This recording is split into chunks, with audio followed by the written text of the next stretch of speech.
हे भोलेनाथ शिव, हे जगत पिता, हे परमात्मा, सावन की आपकी इस वीडियो को जो भी सच्चे दिल से लाइक करे, उसकी जन्म जन्मांतर की गरीबी को दूर कर देना, उसके दुख दर्द, राहु दोष, पितृ दोष, यहां तक कि काल सर्प दोष भी दूर कर देना।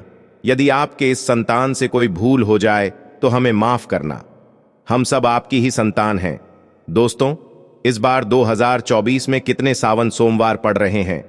कोई कह रहा है 6 सावन सोमवार पड़ रहे हैं, कोई कह रहा है 6 सावन सोमवार पड़ेंगे, किसकी माने किसकी नहीं।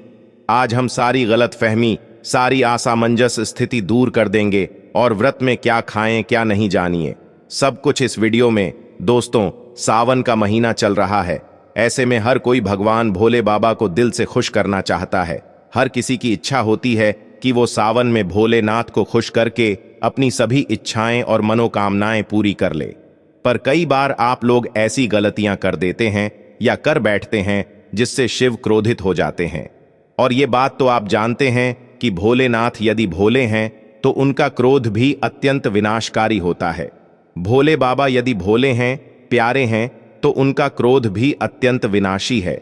दोस्तों, इसलिए अगर आपने या आपके घर में किसी ने व्रत रखा है या आप सावन को पूरे विधि विधान से पूरा करना चाहते हैं, तो आज के इस वीडियो में जो बातें बताई गई हैं उनको ध्यान पूर्वक सुन के समझ लें। दोस्तों, सावन में कई ऐसे काम होते हैं जिनको करना वर्जित माना गया है।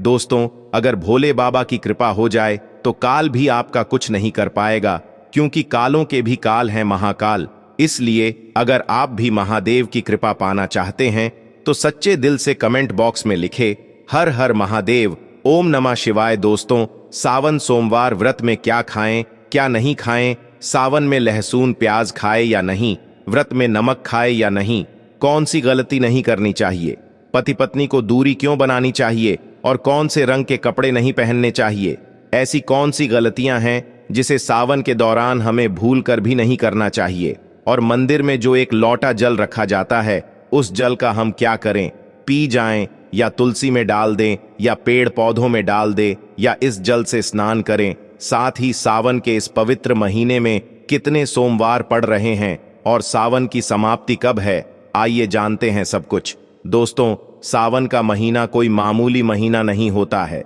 यह महीना साक्षात एक ऐसे प्रेम की सौगात लेकर आता है जिसका कि भक्तों को बड़ी बेसब्री से इंतजार रहता है। सावन का महीना इतना पवित्र होता है जिसका आप अंदाजा भी नहीं लगा सकते। सावन जब गरजते हैं तब धरती माता का शुभ अत्यंत मंगलकारी विशेष स्नान होता है। सावन में प्रकृति स्नान करती है और जगमग्न हो जाती है। नई फसल का आगमन होता है, हरियाली की उत्पत्ति होती है, किसान के चेहरे पर प्रकृति अपनी छाप छोड़ जाती है। सावन का त्योहार भारत में तो मनाया ही जाता है, लेकिन क्या आप जानते हैं विदेशों में भी सावन का पवित्र महीना बड़े जोरों शोरों के साथ और खुशी के साथ मनाया जाता है। दोस्तों, सावन में प्रकृति आपस में बातें करती हैं और वातावरण सुगम हो जाता है, हरियाली की उत्पत्ति होती है और नए नए बीज उगते हैं। इस मौसम में हरियाली साक्षात महादेव का स्वागत करती है और महादेव से बातें करती हैं। आपको बता दें, शास्त्रों में सावन सोमवार का व्रत जो भी महिला या पुरुष करते हैं तो वो व्यक्ति भगवान भोलेनाथ का सर्वाधिक प्रिय हो जाता है। ऐसे व्यक्ति को भगवान भोले बाबा अपनी शरण में ले लेते हैं। धर्मशास्त्रों के अनुसार सावन में जो आसमान से जल बरसता है वह भगवान शिव की जटा से और श्री हरि के चरणों से होकर ही धरती पर गिरता है। सावन में बच्चे बड्ढे सभी को स्नान करना चाहिए। साक्षात भगवान शिव और श्री हरि का आशीर्वाद बरसता है। सावन में स्नान करने वाले छोटे छोटे बालक बच्चे, बूढ़े बुजुर्ग और महिलाएं जब स्नान करते हैं तो इससे वो बीमारी से मुक्त हो जाते हैं। जो साक्षात सावन में स्नान नहीं करते, बारिश में स्नान नहीं करते, वह पापी कहलाते हैं। इसीलिए पाप से बचने के लिए सावन में स्नान, बरसात में स्नान अवश्य करना चाहिए। बच्चे महीने के हैं, दिनों के हैं, तो उन्हें बरसात की थोड़ी सी बूंद मस्तक पर जरूर डलवाना चाहिए। बरसात की एक बूंद भी अमृत के सामान्य होता है। दोस्तों, जो बरसात में स्नान नहीं करते उसको 100 पाप लग जाते हैं। दोस्तों, जो लोग लड्डू गोपाल की सेवा करते हैं तो लड्डू गोपाल हमारे सदस्य की तरह होते हैं, हमारे बड़े अपने होते हैं, हमारे घर के राजा होते हैं, तो ऐसे में भगवान श्री कृष्ण को या लड्डू गोपाल को बरसात में स्नान अवश्य कराना चाहिए। दोस्तों, सावन की पहली बरसात में लड्डू गोपाल को स्नान जरूर कराएं। उन्हें चांदी की थाली में या पीतल की थाली में या माटी की थाली में रखकर स्नान अवश्य कराना चाहिए। सावन की पहली बरसात लड्डू गोपाल को अत्यंत प्रिय है। लड्डू गोपाल की विशेष कृपा पाने के लिए सावन के पहले ही दिन लड्डू गोपाल को स्नान अवश्य कराना चाहिए।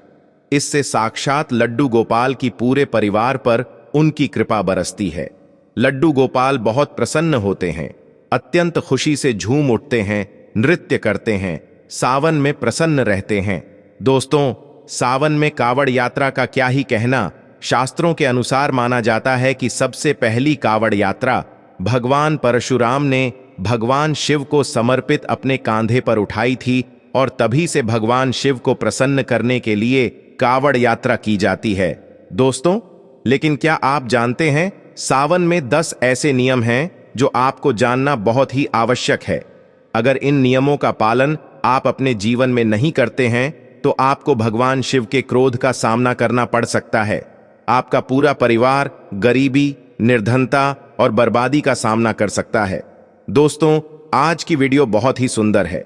वीडियो को अंत तक जरूर देखें, क्योंकि आधा अधूरा ज्ञान हमेशा खतरनाक साबित होता है। इसलिए वीडियो को पूरा अंत तक जरूर देखें और सच्चे दिल से कमेंट बॉक्स में लिखें हर हर महादेव, ओम नमः शिवाय। वीडियो को लाइक जरूर करें। दोस्तों, सबसे पहले जानते हैं सावन सोमवार व्रत की तारीख।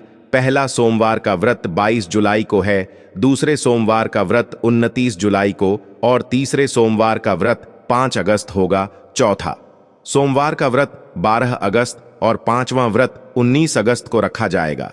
सावन का पवित्र महीना 22 जुलाई को पड़ा है और इसी दिन सावन का पहला व्रत सावन सोमवार पड़ा है, जो कि बहुत ही शुभ और अत्यंत दुर्लभ मंगलकारी माना जा रहा है। पहला सावन सोमवार का व्रत विशेष है, दुर्लभ है। कई सैकड़ों सालों के बाद जाकर के यह महासंयोग आ रहा है। इस शुभ दिन पर लाखों करोड़ों श्रद्धालु लोग व्रत अवश्य रखेंगे और व्रत में कई ऐसी चीजें खाएंगे जिससे व्रत की पूर्ति होगी और शिव का सावन सोमवार व्रत पूर्ण माना जाएगा। लेकिन ऐसे में हम जानते हैं व्रत में क्या खाएं और क्या नहीं खाएं। दोस्तों, अगर आपने सावन सोमवार का व्रत रखा है तो आप इस दिन सात्विक भोजन ही करें। ये निर्जला व्रत नहीं होता, इसलिए इस व्रत में सेंधा नमक से बनी चीजें खा सकते हैं। अगर आपने फल खाने पर संकल्प लिया है तो नमक भूल कर भी न खाएं। आप फल वगैरह ही खाएं और कुछ मत खाना। व्रत में बाहर का गन्ने का जूस मत पीना, उसमें नमक पड़ा होता है। बर्तन कोई कितना भी साफ कर ले मगर नमक रह ही जाता है। बाहर का जूस भी मत पीना, उनके बर्तनों में भी नमक पड़ा होता है। हम लोग घर में व्रत की देखभाल कर लेंगे लेकिन बाहर नहीं कर पाएंगे, और अगर नमक आपके मुंह तक आ जाएगा तो आपका व्रत खंडित हो जाएगा। व्रत में डब्बा बंद जूस भी नहीं पीना चाहिए, उसमें कई केमिकल पड़े होते हैं जिससे व्रत टूट जाता है। और व्रत में लंबे समय का रखा हुआ भोजन कभी नहीं करना चाहिए, वह दूषित भोजन कहलाता है जिसमें विष होता है। दोस्तों, सावन में कई बार शुक्रवार का दिन पड़ जाता है तो उस दिन खट्टा भूल कर भी मत खाना, क्योंकि माता संतोषी इस दौरान जागृत अवस्था में हो जाती है, वो रुष्ट हो जाएंगी। इसलिए आप इस दिन पानी पूरी या इमली की चटनी वगैरह और खट्टे फल वगैरह जाने अनजाने में भी मत खाना, क्योंकि इससे माता संतोषी क्रोधित हो जाएंगी। एक बार माता संतोषी रुष्ट हो गई तो आपको जिंदगी भर कष्ट भोगना पड़ेगा। माता रानी भोली है, पर सावन के महीने में जो भी शुक्रवार के दिन खट्टा खाता है तो उसे परेशानी और माता के क्रोध का सामना करना ही पड़ता है। सावन में साधारण नमक फलों पर लगाकर या अमरूद के बीच में भरकर भूल कर भी नहीं खाना चाहिए। आप सेंधा नमक फलों पर लगाकर खा सकते हैं। सावन के व्रत में चाय आप पी सकते हैं, लेकिन चाय में नमक मत डालना, इससे हड्डियां तो गल ही जाती हैं और साथ में व्रत भी टूट जाता है। सावन के व्रत में दूध नहीं पीना चाहिए, इससे भगवान शिव क्रोधित हो जाते हैं। सावन में हल्दी मिलाकर दूध पीने से भयंकर श्राप लगता है। सावन में बच्चों को आप दूध दे सकते हैं, पर घर में बड़ों को दूध नहीं पीना चाहिए। यदि कोई बीमार है, किसी कारणवश यदि दूध की आवश्यकता हो तो वो पी सकते हैं। यदि सावन का व्रत अगर आपने मीठे पर रखा है तो आप भगवान शिव को भोग लगाने के बाद खाइए। शिव को भोग लगाने के बाद खीर पराठा या दही पराठा भी खा सकते हैं। मीठी मिश्री खाएं या आटे का मीठा मीठा चीला बनाकर आप खा सकते हैं। यदि व्रत चटपटे पर रखा है तो आप चाहे तो सेंधा नमक से बने आलू के पकवान खा सकते हैं। आलू की सब्जी रोटी के साथ खा सकते हैं। सादा दही में डालकर खीरा खा सकते हैं। धनिया खा सकते हैं। लौकी या कद्दू की सब्जी भी खा सकते हैं। और आटा खाते समय आटा ध्यान से देख ले, पुराने आटे में कीड़े पड़ जाते हैं जिससे आपका व्रत खंडित हो सकता है। व्रतधारी को सावन सोमवार के व्रत में बेसन, मैदा, सत्तू और अन्न अनाज का सेवन नहीं करना चाहिए। सावन में जितना जल्दी हो सके, सावन शुरू होने से पहले यदि घर में आपके बैंगन की सब्जी या साबुत बैंगन रखा हुआ है, जो कि बैंगन को इंग्लिश में ब्रिंजल बोलते हैं, यदि घर में हो तो तुरंत हटा दें। इससे भगवान शिव अत्यंत क्रोधित हो जाते हैं। सावन में यदि पालक का साग रखा है तो उसे घर से बाहर फेंक दें। साग सब्जियां सावन में खाना वर्जित होती हैं। खासकर बैंगन तो घर में भूल कर भी नहीं रखना चाहिए, नहीं तो घर हो जाएगा कंगाल। भगवान शिव क्रोधित हो जाते हैं। सावन में घर में बैंगन रखने से विनाश होता है। इसके अलावा अन्य किसी भी व्यक्ति को मांस, मदिरा, लहसुन, प्याज इत्यादि का भी सेवन नहीं करना चाहिए। वहीं व्रत रखने वाले व्यक्ति को धनिया पाउडर, मिर्ची पाउडर, सादा नमक का सेवन भूल कर भी नहीं करना चाहिए।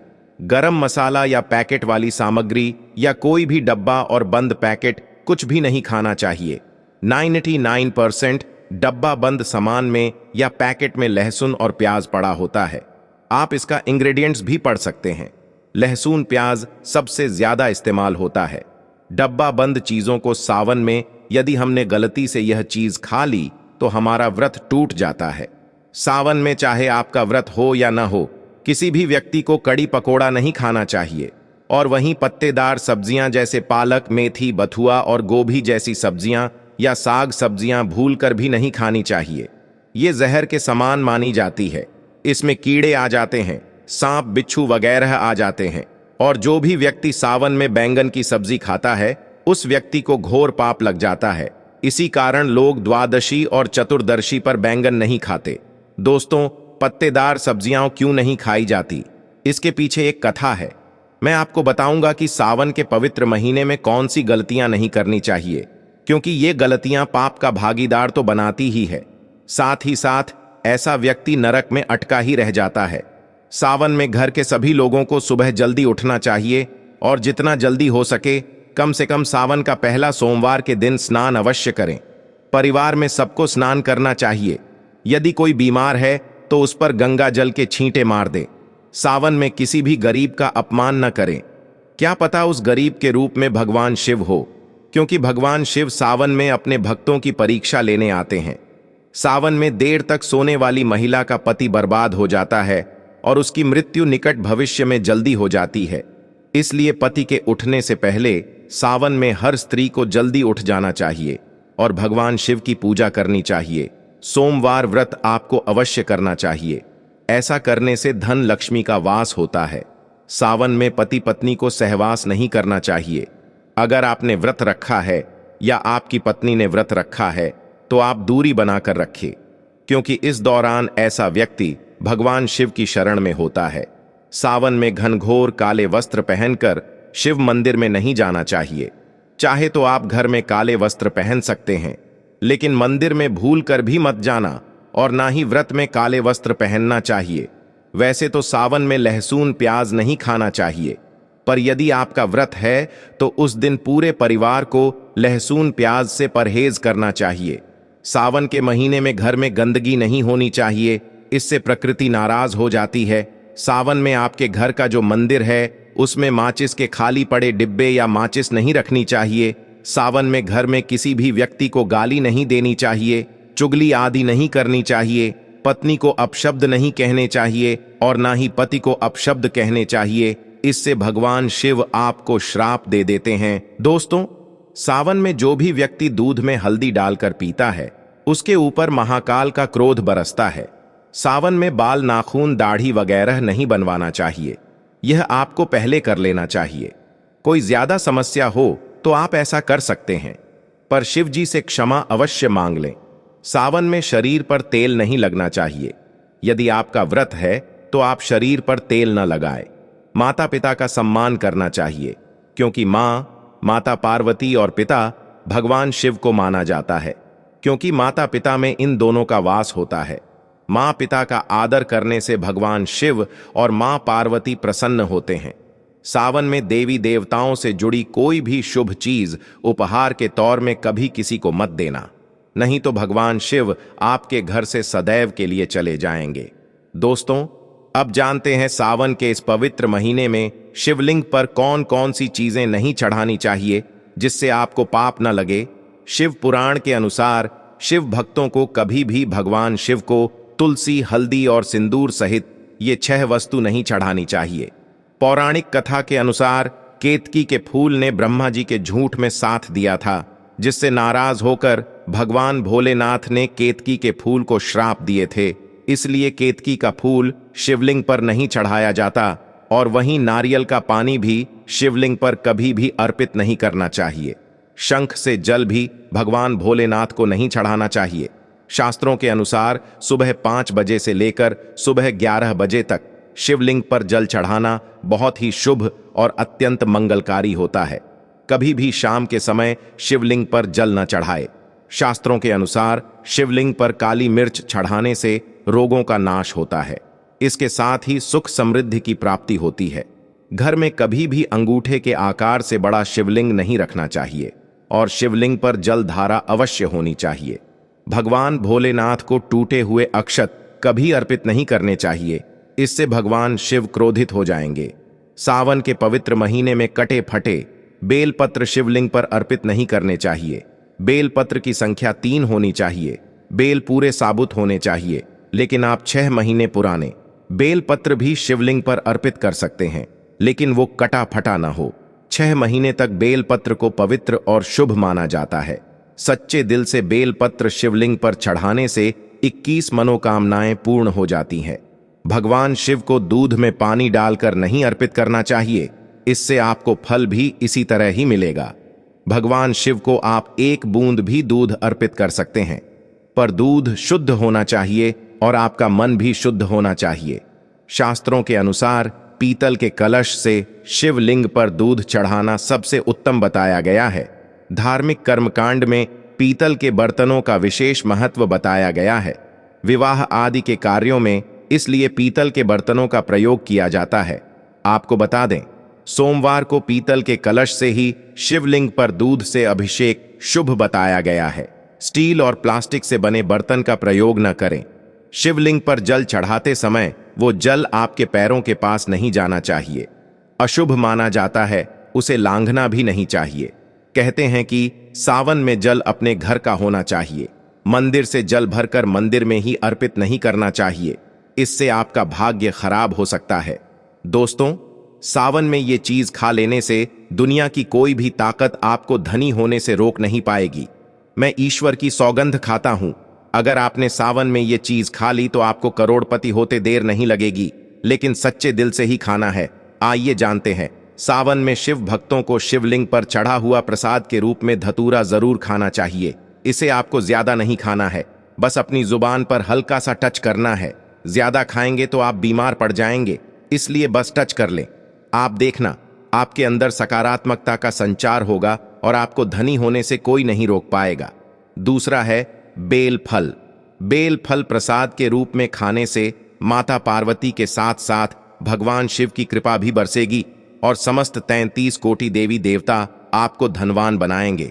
बस ये चीजें आपको खाना है और आप खुद देखना, आपको धनी होने से दुनिया की कोई भी ताकत रोक नहीं पाएगी। दोस्तों, आखिरी में अब हम जानते हैं, सावन में घर के मंदिर के अंदर जो एक लोटा जल रखा जाता है उसका क्या करें। मंदिर का लोटा कैसा होना चाहिए, पीतल का या फिर तांबे का? और मंदिर में जो एक लोटा जल रखा होता है उस जल का हम क्या करें? कुछ लोग सावन में भूलकर गलती कर देते हैं और फिर बाद में पछताते हैं। ऐसी गलती आप कभी मत करना, नहीं तो आप कंगाल हो जाओगे, बर्बाद हो जाओगे। मंदिर में एक लोटा जल ऐसे कभी मत रखना, इससे भोले बाबा अप्रसन्न हो जाते हैं। अब आपका प्रश्न है कि क्या मंदिर में जो हम जल रखते हैं क्या वो रखना जरूरी है? और अगर हम रखते हैं तो उस जल का क्या करें?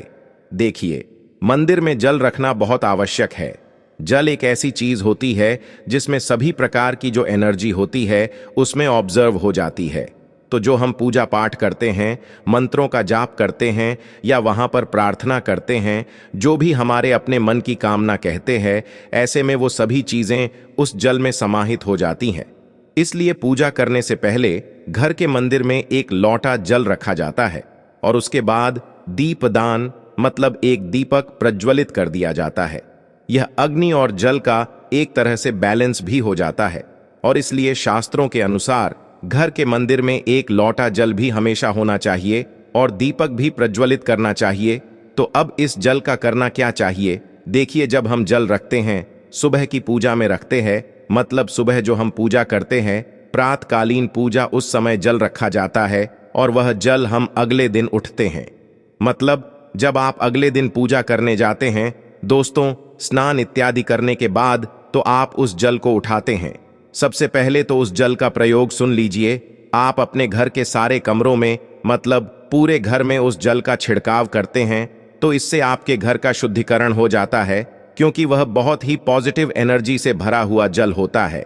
इससे कई बीमारी भी दूर हो जाती है। उस जल का छिड़काव करने से किसी भी प्रकार की नकारात्मक ऊर्जा का प्रवेश आपके घर में नहीं होता।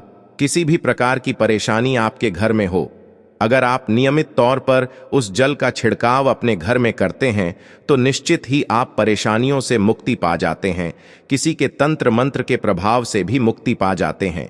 दूसरा, इसका उपाय आप कर सकते हैं। जैसे कि घर में कोई बीमार है तो आप इस जल को उस व्यक्ति को पीने के लिए दे सकते हैं और यह जल इतना पावरफुल होता है कि इस जल को पीने से ऐसी बड़ी बीमारियों से, यानी कि लंबी बीमारियों से भी धीरे धीरे राहत मिलने लग जाती है। कई बार होता है ना कि आप लोगों दवाई तो कर रहे हैं लेकिन दवाई आपको लगता ही नहीं है, दवाई का कोई प्रभाव भी देखने को नहीं मिलता। तो ऐसे में अगर दवाई के साथ साथ उस जल को पीने के लिए रोगी को दिया जाए, यानी मेडिसिन इसी पानी से अगर खाई जाए तो बहुत अच्छे से दवाइयां काम करने लग जाती है। और जैसे कि परिवार में अगर बहुत अधिक क्लेश रहता है, आपस में हर बात पर मतभेद होता है, तो परिवार के सभी सदस्य इस जल में से अगर थोड़ा थोड़ा पीते हैं तो धीरे धीरे विचारों में परिवर्तन आने लग जाता है। सकारात्मक विचार सभी के होने लग जाते हैं और आपस में समन्वय होने लग जाता है। घर से क्लेश और मतभेद हमेशा के लिए समाप्त हो जाते हैं। और मंदिर में रखे हुए जल का अगला उपाय क्या है? देखिए, अगर आप कोई दुकान करते हैं, कोई व्यापारिक स्थल है आपका, तो प्रतिदिन इसी जल में से थोड़ा सा जल ले जाकर दुकान पर, व्यापारिक स्थल पर छिड़काव कीजिए। इससे आपका दुकान और आपका काम बहुत अच्छा चलता है। मतलब किसी भी प्रकार की परेशानी आपके व्यापारिक स्थल पर नहीं आती है, क्योंकि जैसा मैंने आपको बताया, ये जो जल होता है बहुत पावरफुल होता है, बहुत पॉजिटिव होता है। अब मंदिर में रखा एक लोटा जल पावरफुल और पॉजिटिव से भरा क्यों होता है? क्यों इसमें सकारात्मक ऊर्जा का भंडार होता है? देखिए, जल जो होता है, जैसे कि अमृत हुआ, मीठे मीठे फल हुए, भोजन हुआ, अनाज हुआ, उससे भी बढ़कर माना जाता है। देवी देवताओं आपके दिए हुए इसी जल को ग्रहण करते हैं। मंदिर में एक लोटा जल रखना उतना ही जरूरी है जितना आप सुबह, दोपहर और शाम का भोजन करते हैं। जब हम भगवान की पूजा करते हैं और तांबे के पात्र में या पीतल के पात्र में एक लोटा जल जरूर रखते हैं। जल जो होता है सागर रूपी होता है और यही सागर आपकी नया पार लगाता है। मंदिर में एक लोटा जल रखने का कारण ये भी होता है कि जो लोग भगवान को डेली भोजन नहीं करा सकते तो वह मंदिर में एक लोटा जल रखते हैं ताकि भगवान इसे ग्रहण करे और यह जल रूपी प्रसाद इसके अगले दिन, यह सुबह के समय आप प्रसाद समझकर ग्रहण करें। लेकिन याद रहे, मंदिर में रखा लोटा जल कभी भी तुलसी में अर्पित नहीं करना चाहिए। उसके लिए आप अलग से तांबे के पात्र से तुलसी में जल अर्पित कर सकते हैं, क्योंकि यह जल सभी देवी देवता ग्रहण करते हैं, तो इसीलिए तुलसी में डालना वर्जित है। लेकिन हाँ, अगर आपके घर में लड्डू गोपाल है, राधा कृष्ण है और आप एक लोटा जल उनके लिए अर्पित करते हैं तो आप अगले दिन यानी सुबह के समय वह जल तुलसी में चढ़ा सकते हैं। मंदिर में जो एक लोटा जल रखा होता है उसके अगले यानी सुबह के समय आप इस जल से अपनी आंखें जरूर धोया करें। इससे आंखों में रोशनी बढ़ती है और आंखों में जितनी भी बीमारी आ जाती है वह दूर होती है। शास्त्रों के अनुसार जो लोग मंदिर में एक लोटा जल भरकर नहीं रखते तो उनके घर में अकाल पड़ जाता है, घर कंगाल हो जाता है, बर्बाद हो जाता है, परिवार में मुसीबतें आ जाती हैं और गरीबी का आगमन हो जाता है।